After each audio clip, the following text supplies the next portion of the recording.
বিচার ছাড়া রাজনীতি করার সুযোগ নেই আওয়ামী লীগের মন্তব্য জাহিদের। বিদেশি গণমাধ্যমে ক্ষমতায় থাকা নিয়ে প্রধান উপদেষ্টার বক্তব্যে ফেব্রুয়ারিতে ভোট নিয়ে শঙ্কা রিজভির। নির্বাচন কেন, তাদের এই দেশের মানুষের এসে তারা নির্বিঘ্নে বিচার ছাড়া আনকন্ডিশনালি জনগণের কাছে ক্ষমা চাইতে হবে, যেটা জনগণ সিদ্ধান্ত নেবে ক্ষমা করবে কি করবে না। ফেব্রুয়ারিতে নির্বাচন হবে কি হবে না, যে অনিশ্চয়তা ছিল, আপনার এই কথার মধ্যে দিয়ে আরেকটি অনিশ্চয়তা তৈরি হলো। আওয়ামী লীগের কার্যক্রমে নিষেধাজ্ঞা তুলে নেয়ার সম্ভাবনা নাকচ আইন উপদেষ্টার। নির্বাচনের আগে তো দূরের কথা, অদূর ভবিষ্যতে আওয়ামী লীগের কার্যক্রম এটা আপনার যে নিষিদ্ধ হয়েছে এটা উইথড্র হওয়ার কোনো সম্ভাবনা নাই। দেখছিলেন প্রধান শিরোনাম। সন্ধ্যার সময় সঙ্গে আছে আমি ইমদাদুল হক। এবার অন্যান্য শীর্ষ সংবাদ।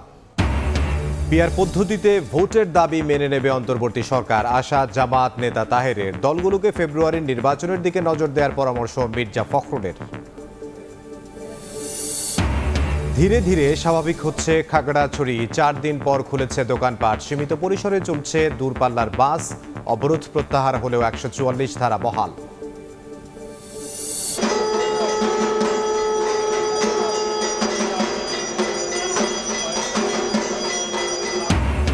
মণ্ডপে মণ্ডপে বিদায়ের সুর, দুর্গোৎসবের মহানবমীতে 108টি পদ্ম ফুলে দেবীর আরাধনা, শেষ সময়ে মন ভরে প্রতিমা দর্শন, বিসর্জন ঘিরে নিশ্ছিদ্র নিরাপত্তা ব্যবস্থা। এবং বিসিবি নির্বাচন নিয়ে অভিযোগের পাহাড়, মনোনয়নপত্র প্রত্যাহার করলেন তামিম ইকবাল সহ হেভিওয়েট কয়েক প্রার্থী, দেশের ক্রিকেটে কালো অধ্যায় আখ্যা।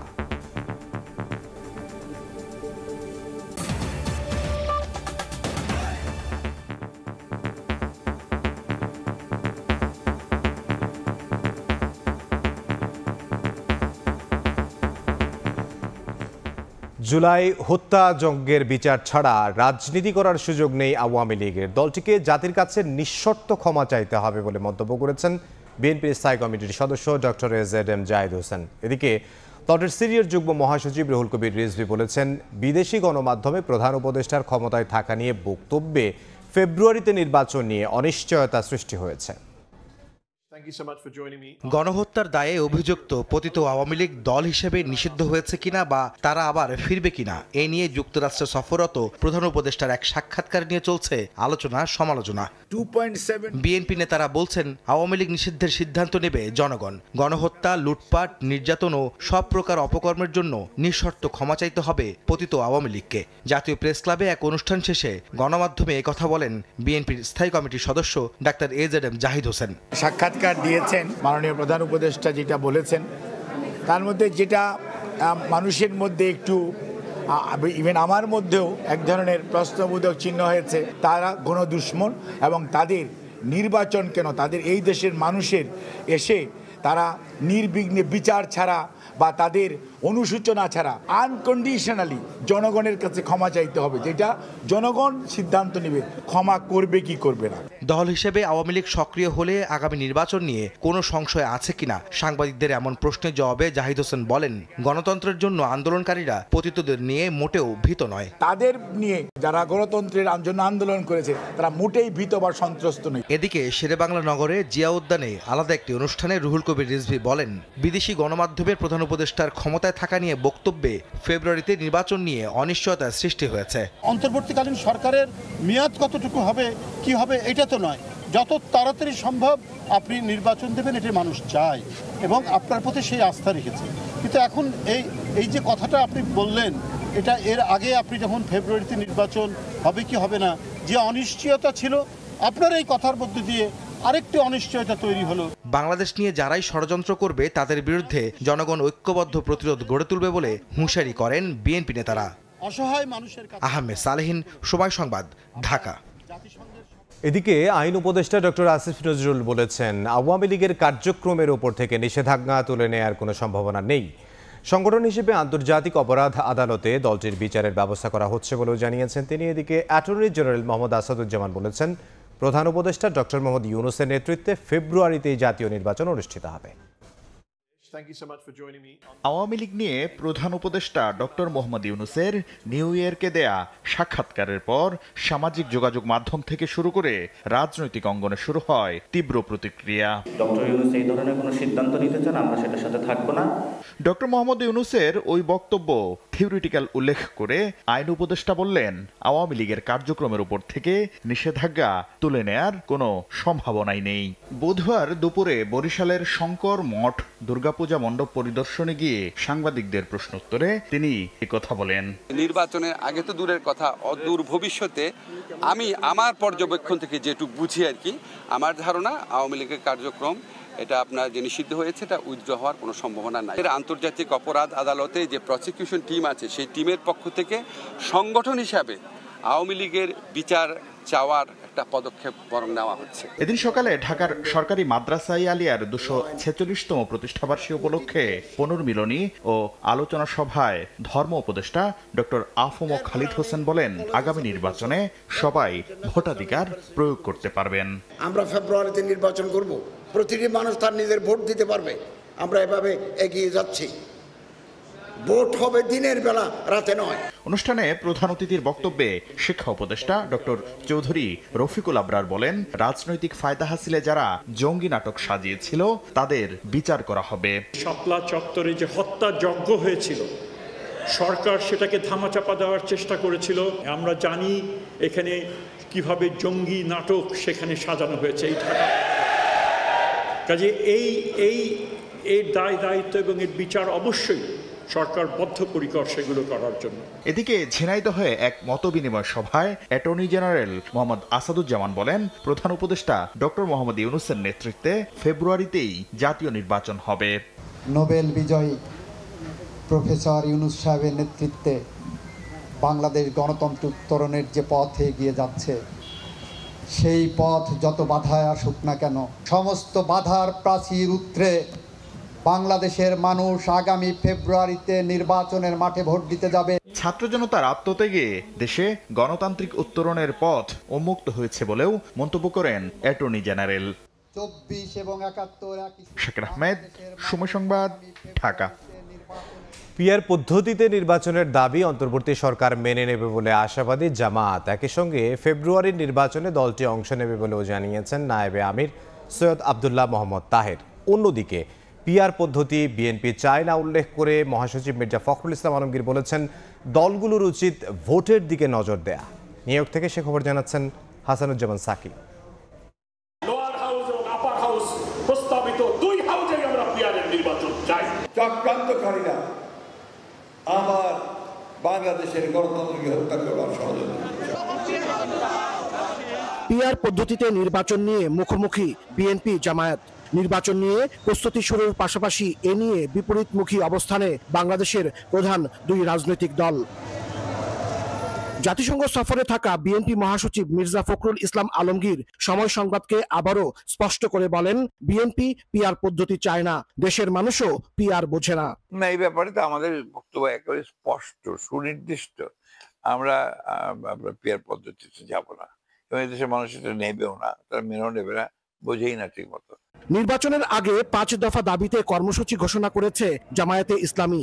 যুক্তরাষ্ট্র সফররত দলটির নায়েবে আমির সৈয়দ আবদুল্লাহ মোহাম্মদ তাহের জানান, সংসদের উভয় কক্ষে পিআর পদ্ধতি চান তারা। আমরা দুই কক্ষেই পিআর চাচ্ছি। আপনারা জানেন যে ঐকমত্য কমিশনে 31টা দল আমরা ছিলাম, এর ভিতরে 25টা দল পিআর এর পক্ষে, কিন্তু একটা কোয়ালিটেটিভ ডিফারেন্স ছিল। অনেকে আপার হাউসে পিআর এর পক্ষে, আর অনেকে আপার এবং লোয়ার হাউস দুটাতে পিআর এর পক্ষে। বলেছি যে আমরা নিম্ন কক্ষে পিআর এর পক্ষে নই, আমরা উপরের দিকেও পিআর এর পক্ষে কথা বলিনি, তবে সেগুলো আমরা পরে আলোচনার মাধ্যমে এই সমস্যাগুলো সমাধান করা যেতে পারে।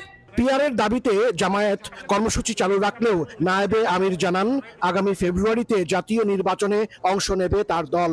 আর বিএনপি মহাসচিব বলেন, তারা কোনো দলের কার্যক্রম নিষিদ্ধের পক্ষে নয়। আগেই বলেছি, এটা আপনারা জানেন, আমরা বলছি যে আমরা কোনো পার্টিকুলার পলিটিক্যাল পার্টিকে ব্যান করার পক্ষে না। আমরা আমাদের দাবি করতেছি এবং আমরা আশা করি এটা সরকার মানবে, যদি এটা জনগণের দরকার। And will participate election on February. PR পদ্ধতি ও রাজনৈতিক দল নিষিদ্ধ করা সহ কিছু বিষয়ে ভিন্নতা থাকলেও বিএনপি মহাসচিব ও জামাতের নায়েবে আমির মনে করেন আগামী ফেব্রুয়ারিতে নির্বাচন নিয়ে আর কোনো সংশয় নেই। মির্জা ফখরুল ইসলাম আলমগীর ও সৈয়দ আব্দুল্লাহ মোহাম্মদ তাহের বলেন তারা এখন নির্বাচনমুখী, ভোটের প্রস্তুতি নিচ্ছেন। হাসানুজ্জামান সাকি, সময় সংবাদ, grand Hyatt hotel, new York, যুক্তরাষ্ট্র। মণ্ডপে বিদায়ের সুর। শারদীয় দুর্গোৎসবের শেষ সময়ে মন ভরে প্রতিমা দর্শন করছেন ভক্তরা। এই মুহূর্তে রাজধানীর ঢাকেশ্বরী মন্দিরে আছেন সহকর্মী মাইমুনা হায়দার চৌধুরী। সরাসরি যাব তার কাছে। আজ মহানবমী এবং এই মুহূর্তে ঢাকেশ্বরী জাতীয় মন্দিরে আসলে ভক্তদের ঢল নেমেছে বলা যায়। এই মুহূর্তে আমরা যেখানে দেখতে পাচ্ছি যে ভক্তরা বলছেন যেহেতু আজ আসলে বিজয়া দশমী আগামীকাল, অর্থাৎ প্রায় শেষ মুহূর্তে যতটুকু সম্ভব মন ভরে আসলে তারা দেবী দুর্গাকে দর্শন করে নিচ্ছেন এবং শেষ মুহূর্তে দেবী দুর্গার কাছে নিজেদের প্রার্থনা জানাচ্ছেন, আরাধনা জানাচ্ছেন এবং তারা বলছেন যে শুধু প্রতিটি মণ্ডপে মণ্ডপে আসলে তারা ঘুরে আজকের দিনটি যেহেতু আবার এক বছর পরে আসবে, তাই শেষ মুহূর্তে যতটুকু সম্ভব দেবীর কাছে আসলে তাদের অশুভ শক্তির বিনাশ ঘটানোর জন্য এবং পৃথিবীতে শান্তি বিনির্মাণের জন্য যতটুকু সম্ভব সেই প্রার্থনা আসলে তারা জানাচ্ছেন। ভক্তরা বলছেন যে এই মুহূর্তে একটু পরেই যে আরতি অনুষ্ঠিত হবে সেটি হচ্ছে আজকের দিনের মহানবমীর প্রধান আকর্ষণ এবং এই আরতির জন্য আসলে এই মুহূর্তে প্রস্তুতি চলছে। এছাড়া এই মুহূর্তে আসলে আমরা দেখতে পাচ্ছি যে পুরোহিত মশাই তিনি হচ্ছেন ভক্তদের মধ্যে প্রসাদ বিতরণ করছেন এবং দেবীর যে চরণামৃত সেটি প্রদান করছেন। একই সঙ্গে অঞ্জলি প্রদানের যে অনুষ্ঠানটি সেটাও কিন্তু চলছে। মহানবমীর যে নবমী তিথিতে যে মহানবমীর অনুষ্ঠান সেটির মাহাত্ম্য সনাতন ধর্মাবলম্বীদের কাছে অনেক বিশেষ, যার কারণে আসলে আজকের দিনটিকে তারা স্মরণ করে রাখার জন্য তারা যেই পূজা করছেন এবং বিভিন্ন মণ্ডপে মণ্ডপে ঘুরে বেড়াচ্ছেন।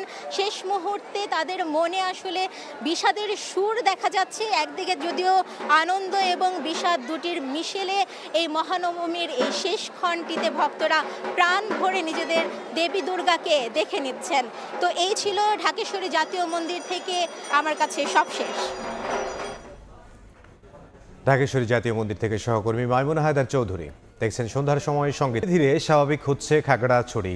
4 দিন পর খুলেছে দোকানপাট, সড়কে বাড়ছে সাধারণ মানুষের পদচারণা। সীমিত পরিসরে দূরপাল্লার বাস চলাচল শুরু হয়েছে, তবে জেলা প্রশাসনের জারি করা 144 ধারা বহাল রয়েছে। টানা 4 দিন অস্থিরতার পর স্বাভাবিক হতে শুরু করেছে পাহাড়ি জনপদ খাগড়াছড়ি। খুলছে দোকানপাট, চলছে যানবাহন। গত 27 সেপ্টেম্বর অনির্দিষ্টকালের জন্য অবরোধের ডাক দিয়েছিল যুগ্ম ছাত্র জনতা। মঙ্গলবার রাতে সংগঠনটির ফেসবুক পেজে দেয়া ঘোষণায় জানানো হয়, শারদীয় দুর্গোৎসবের প্রতি সম্মান জানিয়ে এবং 8 দফা দাবি বাস্তবায়নের আশ্বাসে অবরোধ কর্মসূচি প্রত্যাহার করা হয়। এতে স্বাভাবিক হতে শুরু করেছে জনজীবন। বুধবার সকাল থেকে শহরে সীমিতভাবে শুরু হয়েছে যান চলাচল। দূরপাল্লার বাসের কাউন্টারগুলোতে বেড়েছে যাত্রীদের উপস্থিতি। দোকানপাটও খুলতে শুরু করেছে। খাগড়াছড়ি চট্টগ্রাম গাড়ি অনিয়মিত চলতেছে, পরিস্থিতি স্বাভাবিক হয়ে আসছে। এখন গাড়ি চলাচল স্বাভাবিক আছে। তো আমি খাগড়াছড়ি থেকে চট্টগ্রাম ইউনিভার্সিটি থেকে যাইতে পারতেছি। আজকে অবরোধ ভাঙাতে মোটামুটি দোকানটা খুলতে পারতেছে। তবে 144 ধারা বহাল থাকায় শহরে সেনা টহলের পাশাপাশি বিজিবি ও পুলিশের তৎপরতা দেখা গেছে। পুলিশের যে নিরাপত্তা ব্যবস্থা ছিল সেটা এখন পর্যন্ত অব্যাহত রয়েছে। 144 ধারা আছে, কিন্তু জনগণের সবকিছু স্বাভাবিকভাবে তারা করতে পারেন। নিরাপত্তা বাহিনী তাদের কাজ করবে। গত 23 সেপ্টেম্বর এক মারমা কিশোরকে ধর্ষণের অভিযোগ ওঠে। এ ঘটনার পর থেকে জড়িতদের বিচারের দাবিতে উত্তপ্ত হয়ে ওঠে খাগড়াছড়ি। সময় সংবাদ, খাগড়াছড়ি। পাহাড়ের ঘটনাকে পুঁজি করে দুর্গোৎসবে অস্থিরতা সৃষ্টির অপচেষ্টা ব্যর্থ হয়েছে বলে মন্তব্য করেছেন স্বরাষ্ট্র উপদেষ্টা জাহাঙ্গীর আলম চৌধুরী। সন্ধ্যায় মুন্সিগঞ্জের সিরাজদিখানে তিনি কথা বলেন। পূজাটাকে একটা অস্থিতিশীল করার জন্য একটা মহল চেষ্টা করছিল। এই দুষ্কৃতিকারীরা এটা কিন্তু সাকসেসফুল হইতে পারে নাই। পার্শ্ববর্তী দেশের সহযোগিতায় আমাদের কিছু সন্ত্রাসী যারা আছে এইটা করতে থাকে। এটা একটা বাহিরেরও একটা ইন্ধন ছিল যেন পূজাটা যেন ভালোভাবে না হতে পারে। কিন্তু এবার বাংলাদেশের সব জায়গায় ভালোভাবে পূজা হয়ে গেছে। এটার জন্য আপনাদের সবাইকে ধন্যবাদ। সন্ধ্যার সময় আরও থাকছে ভূমিকম্পে বিধ্বস্ত ফিলিপিন্সের জাতীয় দুর্যোগ ঘোষণা, প্রাণহানি বেড়ে 69, 2 শতাধিক আফটার শক অনুভূত, শিক্ষা প্রতিষ্ঠান ও অফিস আদালত বন্ধ। নিজ বাড়িতে ঘুমন্ত অবস্থায় এক যুবককে গুলি করে হত্যা করেছে দুর্বৃত্তরা। স্বজনরা জানান, বুধবার রাতে দৌলতপুর থানার মহেশ্বর পাশা এলাকায় নিজ বাড়িতে ঘুমিয়েছিলেন তানভীর হাসান শুভ। রাত 3:30টার দিকে পরিবারের সদস্যরা হঠাৎ শব্দ শুনে তার রুমে এসে জানালা দিয়ে গুলি চালানোর আলামত পান। গুরুতর অবস্থায় খুলনা মেডিকেল কলেজ হাসপাতালে নেওয়া হয় তাকে। সকালে চিকিৎসাধীন অবস্থায় মারা যান তানভীর। ঘটনাস্থল থেকে 3 রাউন্ড গুলির খোসা উদ্ধার করা হয়েছে। পূর্বশত্রুতার জেরে হত্যাকাণ্ড বলে ধারণা স্বজনদের। দেশের বাইরের খবর, ভূমিকম্পে বিধ্বস্ত ফিলিপিন্সে জাতীয় দুর্যোগ ঘোষণা করেছে দেশটির সরকার। বন্ধ ঘোষণা করা হয়েছে শিক্ষা প্রতিষ্ঠান ও অফিস আদালত। স্থানীয় সময় মঙ্গলবার রাত 11:30টার দিকে 6.9 মাত্রার ভূমিকম্পে কেঁপে ওঠে ফিলিপিন্সের মধ্যাঞ্চল। 2 শতাধিক আফটার শক হয়। শক্তিশালী এ ভূমিকম্পে এখন পর্যন্ত 69 জনের প্রাণহানির খবর পাওয়া গেছে। আহত হয়েছেন শতাধিক মানুষ। ভূমিকম্পের প্রভাবে কিছু এলাকায় বিদ্যুৎ সংযোগ বিচ্ছিন্ন হয়ে যায়। প্রথম দিকে সুনামি সতর্কতা জারি হলেও 2 ঘন্টা পর তা প্রত্যাহার করা হয়। ইসরায়েলি হুমকি উপেক্ষা করে গাজা অভিমুখে ছুটে চলেছে আন্তর্জাতিক নৌবহর গ্লোবাল সুমুদ ফ্লোটিলা। ইসরায়েলি হুমকির কারণে যে কোনো মুহূর্তে নৌবহরটি বাধার মুখে পড়তে পারে বলে শঙ্কা অংশগ্রহণকারীদের। 40টির বেশি নৌযান ও 5 শতাধিক যাত্রীর বহরে আছেন সংসদ সদস্য, আইনজীবী, সুইডিশ পরিবেশকর্মী গ্রেটা থানবার্গ সহ বিভিন্ন দেশের মানবাধিকার কর্মীরা। ইসরায়েলের অবরোধ ভেঙে গাজায় মানবিক সহায়তা পৌঁছে দেয় তাদের লক্ষ্য। এদিকে গ্লোবাল সুমুদ ফ্লোটিলা থেকে সরে দাঁড়িয়েছে ইতালি। মঙ্গলবার দেশটির প্রতিরক্ষা মন্ত্রণালয় জানায়, গাজা উপকূল থেকে প্রায় 150 নটিক্যাল মাইল দূরে পৌঁছালে ইতালীয় যুদ্ধজাহাজ আর বহরের সঙ্গে থাকবে না। এতে অংশগ্রহণকারীরা ইসরায়েলি হামলার মুখে আরও ঝুঁকিতে পড়তে পারেন। আবারও বিতর্কিত ক্রিকেট বোর্ড নির্বাচন, ষড়যন্ত্রের অভিযোগ এনে সরে দাঁড়ালেন হেভিওয়েট প্রার্থী তামিম ইকবাল। মনোনয়নপত্র প্রত্যাহার করেছেন বিএনপিপন্থী প্যানেলের আরও 15 জন। তামিম বলেন, এবারের বিসিবি নির্বাচন দেশের ক্রিকেটে কালো অধ্যায় হয়ে থাকবে। নোংরামির সঙ্গে থাকতে চান না বলেই বিদ্রোহের ডাক দিয়েছেন তিনি।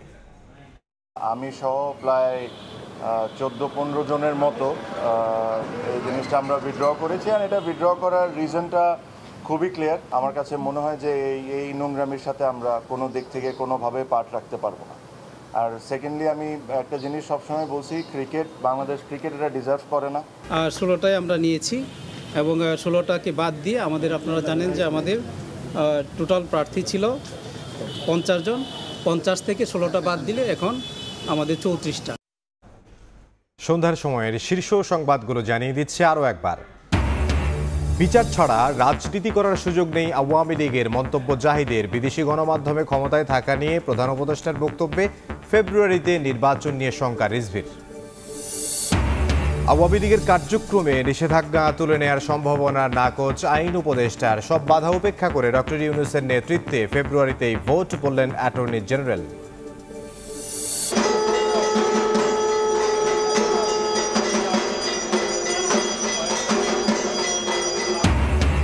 মণ্ডপে মণ্ডপে বিদায়ের সুর, দুর্গোৎসবের মহানবমীতে 108টি পদ্ম ফুলে দেবীর আরাধনা। শেষ সময়ে মন ভরে প্রতিমা দর্শন, বিসর্জন ঘিরে নিশ্ছিদ্র নিরাপত্তা ব্যবস্থা।